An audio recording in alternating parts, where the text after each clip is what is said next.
এইটা বিশাল, এইটা বিশাল। ওর অবস্থা তেনা তেনা ভেতা ভেতা হয়ে গেছে।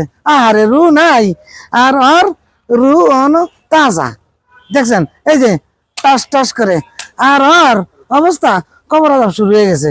হ্যাঁ, দুর্নীতি দেন। এই লোক গাড়ি, হ্যাঁ, গরিব লোকদের জন্য, নিরীহ লোকদের জন্য, হ্যাঁ, যাদের একটা পিকআপের প্রয়োজন অল্প রেটের মধ্যে, এইটা কিন্তু একটা টাকার মেশিন। হ্যাঁ, কোনো কাজ নাই, ওই বৃষ্টি তুফান কিছু চাইবো না, বাসা পাল্টাইবো, আমার মালগুলি নিয়ে দিয়ে উত্তরা 13 নম্বর সেক্টরে, 13 নম্বর সেক্টরে নিয়ে দিয়ে আসেন ভাইয়া, বাস ওইটা হালেই দিয়া আবার দিয়েছিস। হ্যাঁ, আবার কবে আমার রড, এই যে 2 টন রড লয়ে যান, 50টা সিমেন্ট, 100 সিমেন্ট লয়ে যান, টাকা। আল্লাহ তালা সাহায্য করলে এইটা হলো টাকার একটা মেশিন।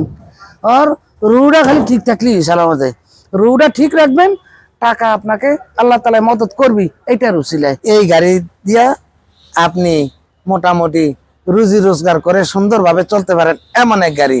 আর এটা কোনো হাফসাফ গাড়ি না, জাপানের।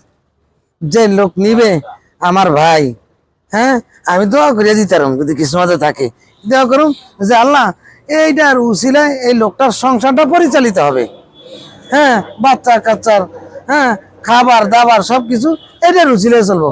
এই জিনিসটা জাপানি একটা গাড়ি, 2 এর মডেল হোক, কিন্তু আর বডি দেখছেন, হ্যাঁ, রড দিয়ে বাইরে এলে হয় নিব না, এত সুন্দর মাশাল্লাহ। 2টা সিলিন্ডার, আপনি ইচ্ছা করলে একটা সিলিন্ডার বাদ দিয়ে দিতে পারবেন, কোনো সমস্যা নাই।